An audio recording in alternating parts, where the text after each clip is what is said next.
Hello. I had a bit of a bad year. I went to my grandmother's funeral and she'd wanted her remains scattered in a local park, but the council wouldn't let us because she hadn't been cremated. It's fine, we just minced her up and fed her to the goldfish. She was into all that recycling. She was a bit strange. She used to put her shoes on these things to stretch them at night. Now, I don't think she was secretly training for a career as a clown, so I can only guess that her feet were growing. Yet she was getting shorter. I think she may have been turning into a hobbit. It would explain to me why she always called me her precious. Yeah. She did have a lucky black cat. I know it was lucky, because a bastard won the lottery. Gave it all away to a home for retired gentlewomen. Said it was the least he could do in the circumstances. Yeah, so I got these rules for dealing with little old ladies now. Rule 1, don't expose them to bright lights. Basically, what happens is you start taking photographs of them, they see the flash, they're back in the war at the Blitzkrieg, they think it's lightning, and they have a heart attack and go. It's even worse if you actually put 84 candles on an old person's birthday cake, it flares up and they think there's an incendiary device gone off in front of them, and they're gone. That's what happens with that. So rule 2, of course, is don't feed them after midnight. Because you know what will happen? They'll open the fridge door, they'll see the light, they'll know that they're dead, and they'll try to go into the light. And they will end up suffocating in the fridge. And they will be dead. And you'll be poor and not know what to do. And you'll go, well, all I can do with Granny is take the fridge, use it as a coffin, and bury her in the fridge.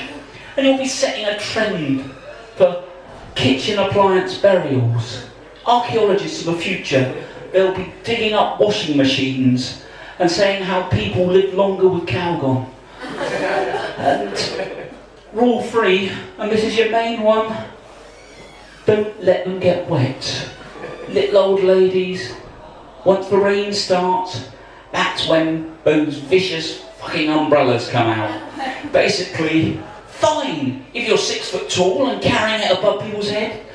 Basically, when a little old lady's got an umbrella, it is a set of iron spikes at eye level. And do you know why they carry those? Because they want to take out your eyes. They've seen the Andrex puppies on the television, and they've gone, that bloody cute, we want more golden retrievers on the streets. That's my rules for dealing with little old ladies. Yeah, so dogs. We had a family dog called Shep.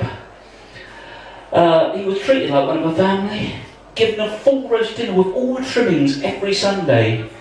Roast potatoes, peas, carrots, gravy, the lot. And so he didn't feel left out the rest of the week. We all ate pedigree chum. Yeah. So I've been up here in Edinburgh a while. We're staying at a flat, and we don't have internet in the flat.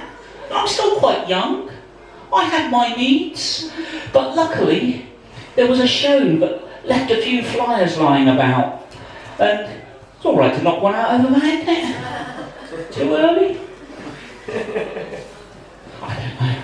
He's a reasonably handsome chap. Yeah, so I am gay. I had to come out of the closet because obviously I got too big to fit in there anymore. It wasn't easy for me to come to terms with being gay.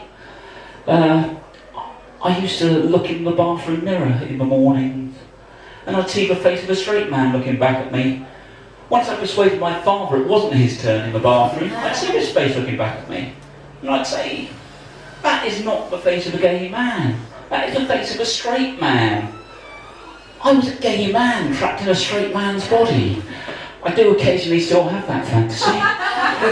It's not one that you get from the other side. The straight men don't have that fantasy, oddly enough. But yeah, so that's...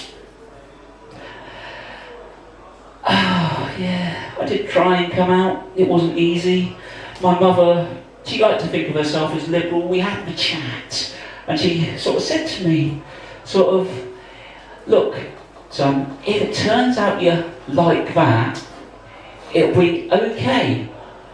Obviously, we prefer it if you wouldn't. That helped a hell of a lot, I don't think. But in the end, she kicked me out of the house for being gay. Not directly. What happened was she learnt about last number redial from watching Coronation Street. And I knew the last number on that phone was a gay chat line, so I'd slam the receiver down as she tried this out. And she gave me till the end of the month to get out of the house. She still swears to this, well, she swore to her death, but she didn't realise it was the 27th at that point of February. Yeah, so, oh, nobody cares. Sympathy, please. Sympathy, at least with no laughs. Oh, yeah, so, anyway, as I say, it was difficult for me being gay. Then I discovered that not all gay people are screaming queens. Some of them are camp acting, some of them are straight acting. I only got grade 4 CSE drama, so I can't act at all. What was I going to do? And then I found the bear scene. That's about hairy blokes, big hairy hirsute, sexy blokes like me. Now being a bear is not all about going down to the woods. Going down on wood is a whole different matter. Anyway, I'm going to leave you at that point, I think. So, welcome Elise back to the stage. Cheers.